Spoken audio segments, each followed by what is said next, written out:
இங்கே வேலு பேசுகிற போது நிறைய அவருடைய பாடல்களை சொன்னார். நான் பேசினால் நிறைய அதை பற்றியுமே பேசுவேன். ஆனால் அதை பேசுவதற்கான இடம் இதுவல்ல.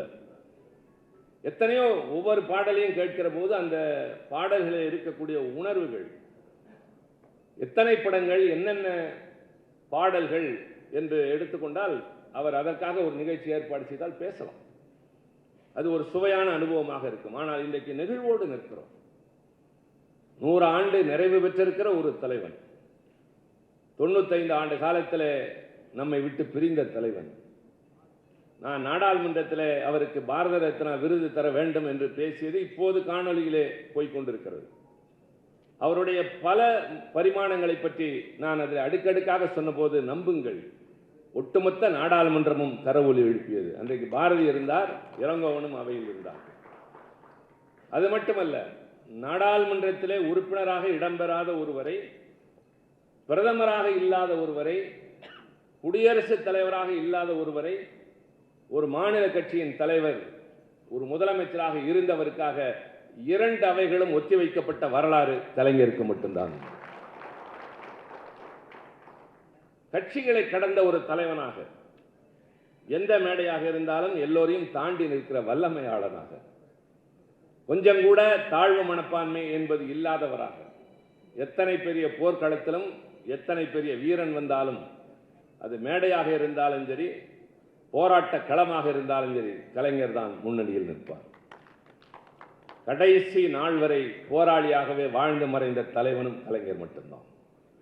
அவருடைய சிறப்பு குணம் என்பது, அவர் முதலமைச்சராக இருந்தபோது நிறைவேற்றிய திட்டங்கள், அழிக்க முடியாத சாதனைகள், சாதியும் மதமும் இந்த நாட்டிலே தலைவிரித்தாடி மூட நம்பிக்கைகளை விதைத்து மக்களை வேறு வடிவத்திலே கொண்டு சென்ற போது அதை அவர்களை மீட்பதற்காக கண்டெடுத்த இயக்கத்தின் கொள்கைகளை நடைமுறைப்படுத்திய மாபெரும் தலைவன். அவருடைய ஆட்சியின் சாதனைகளை பற்றி மட்டுமே சொல்ல ஆரம்பித்தால் அது ஒரு நாள் முழுவதும் கருத்தரங்கமாக நடக்கலாம். திரைப்படத்திலே மட்டுமே எழுதுகிற ஒரு எதிர்க்கட்சி உறுப்பினராக சட்டமன்றத்தில் இருந்த நாட்களில் அவருடைய உள்ளத்தில் இருந்தவைகள் அத்தனையும் திரைப்படங்களிலே வசனங்களாக வந்து சேர்ந்தன. ஒவ்வொன்றும் பொருள்பட இருந்தது. பராசக்தி படத்தில் கணவனை இழந்து, தந்தையை இழந்து, யாரும் இல்லாமல் நடுத்தரவில் நிற்கிற கல்யாணி என்ற பாத்திரத்திடம் நாளை காலை இருந்து தெருமுனையிலே ஒரு இட்லி கடை வைத்து பிழைத்துக் கொள்ளலாம் என்று ஒரு பெண் சொல்லுகிற போது, வசதியான வீட்டிலே வாழ்ந்த அந்த பெண் அதிர்ச்சி அடைந்து, இட்லி கடையா என்று கேட்கிற போது, தமிழ்நாட்டில் தாலி அறுத்தவர்களுக்கெல்லாம் இட்லி கடை தானே தாசில் உத்தியோகம் என்று வசனம் எழுதுவார். அது வெறும் வசனமாக நிற்கவில்லை. ஆட்சிக்கு வந்தவுடன் விதவைகள் மறுவாழ்வு திட்டம் கொண்டு வந்தார். விதவை என்ற சொல்லுக்கு பொட்டு இல்லை, கைம்பெண்ணுக்கு 2 பொட்டு இருக்கும் என்று சொல்லி அவர்களுக்கு திருமணம் மீண்டும் நடந்தால் அவர்களுக்கு ஊக்கம் தர ஆரம்பித்தார். ஒன்றொன்றாக யோசித்து பாருங்கள். எல்லாம் அவர் எழுதியது எல்லாம் பின்னால் நடைமுறைக்கு வந்தன. இந்தியாவிலேயே இன்றைக்கு பல மாநிலங்களில் உண்டு, இந்தியாவிலே உண்டு பெண்களுக்கு சொத்திலே சம உரிமை என்பது. ஆனால் திருமணமாக போகிற பெண்கள் எவர் செல்வர் பாத்திரத்திலே பெயர் எழுதி சென்ற நிலைமையினை மாற்றி சொத்து பத்திரத்திலே பெயர் எழுத வைத்த பெருமை கலைஞருக்கு உண்டு. அதனால்தான் அவர் பாடு பொருளாக மாறுகிறார். அவர் இலக்கியவாதிகளை கவர்ந்தார். அரசியலிலே அவர் சாதனையாளராக நின்றார். இங்கே டி.கே. இளங்கோவன் சொன்னார் அல்லவா, ரங்கோன் ராதா படத்திலே வருகின்ற தமிழே தேனே என்ற பாடல். அவரோடு காரில் போகிற போதும், அவரோடு தனியாக இருக்கிற போதும் சிக்கிக்கொள்ளாமல் தப்பிக்கிறவர்களில் முக்கியமானவர் கவிஞர். இது யாராக இருந்தாலும் ஏதாவது ஒரு வகையிலே சிக்கிக்கொள்வார்கள். நாம போய் எதையாவது பேசி மாட்டிக்கொள்வோம்.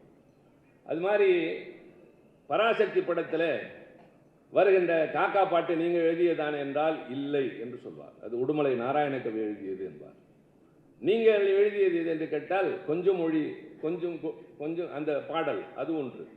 பூமாலை புழுதி நீயே, அப்படி சொல்லி வருகிற அந்த வரிசை ஒரு நாள் போகிற போது ரொம்ப பிடித்த பாடல் இந்த ரங்கோன் ராதா படத்தில் வருகின்ற தமிழே தேனே என்று சொல்லிவிட்டோம். 2 பேரும் தான் அறிவாளி. அதனுடைய அடுத்த வரி என்னையான்னு கேட்டார். கார் எப்ப நிற்கும் ஆயிடுச்சு. பாட்டை ரசித்திருந்தோம். ஆனால் அதற்குள்ளாக இவர் உடனே கையில் இருந்த தொலைபேசி எடுத்து அதில் தேடி தேடி எடுப்பதற்குள்ளாக இப்படிதான் எல்லாம் அறகுறையாக வச்சுக்குவீங்க.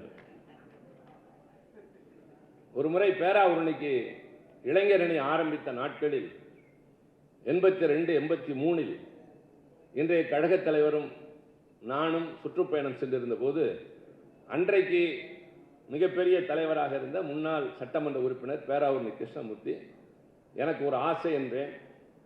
என்ன என்று கேட்டார். மனோராவை பார்க்க வேண்டும் என்று. இன்றைக்கு வேண்டாம், நிறைய நிகழ்ச்சிகள் இருக்கின்றன, இன்னொரு நாள் வாருங்கள் என்று சொன்னார். அதற்காகவே நான் மறுமுறை சென்றேன்.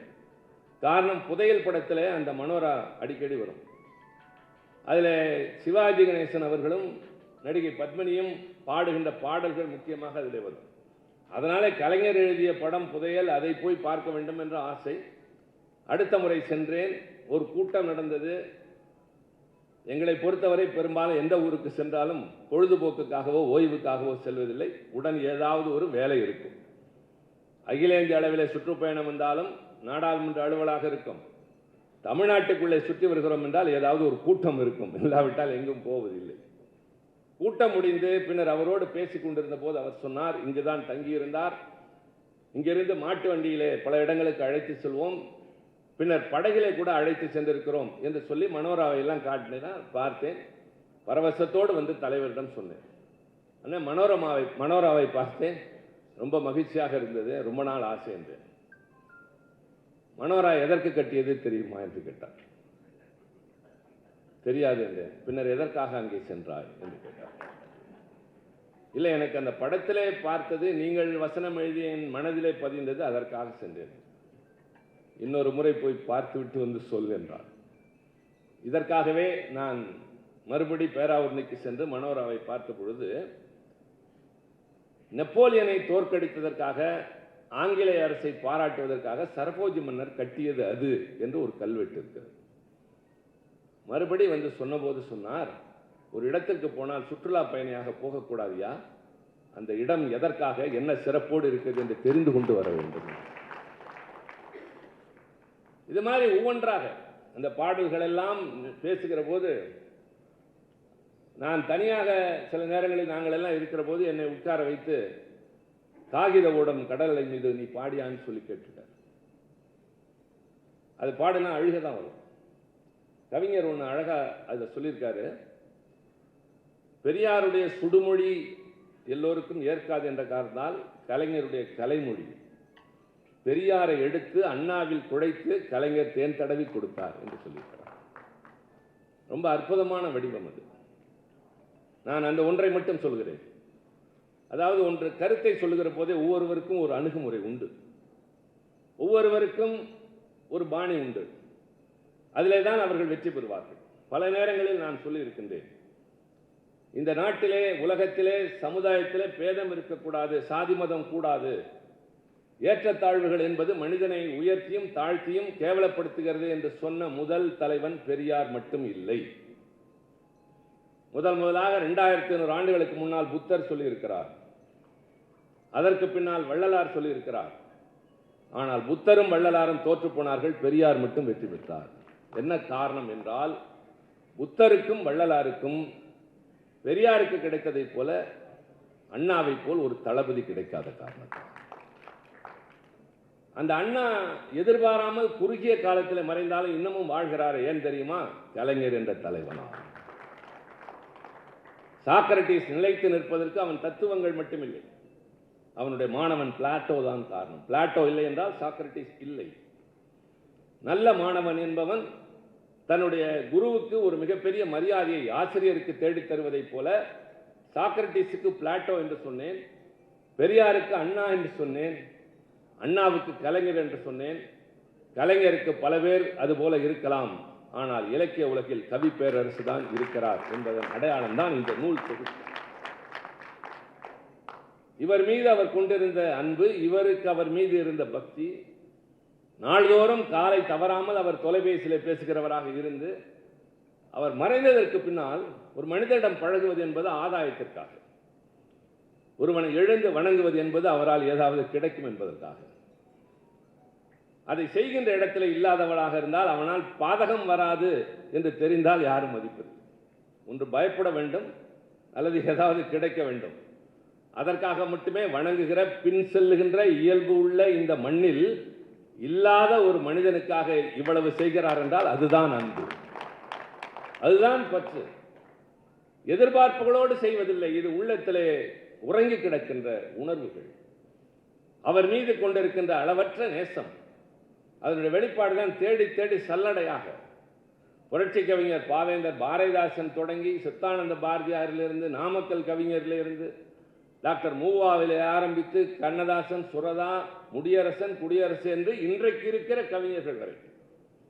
நான் சில பேரை சொல்லி சில பேரை விட்டுவிடக்கூடாது என்பதற்காக நான் அடுத்த வரிசையில் இருக்கிறவருடைய பெயர்களை சொல்லவில்லை. இங்கே நிறைய பேர் எதிரும் இருக்கிறீர்கள், மேடையிலும் இருக்கிறீர்கள்.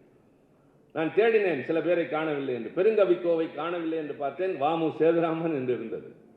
கவிதை பித்தனை தேடினேன், பின்னால் இருந்தது. ஆக ஆண்டாள் பிரியதர்ஷினி, சல்மா, கனிமொழி, தமிழச்சி வரை கண்டுபிடித்திருக்கிறார். இன்னும் இளைஞர்கள் பல பேரை கொண்டு வந்து சேர்த்து அவர்களுக்கு ஒரு அங்கீகாரத்தை, கலைஞரை பற்றி பாடியதால், இந்த நூலில் இடம்பெற்றதால் அவர்களும் வரலாற்றில் இடம்பெறுகிறார்.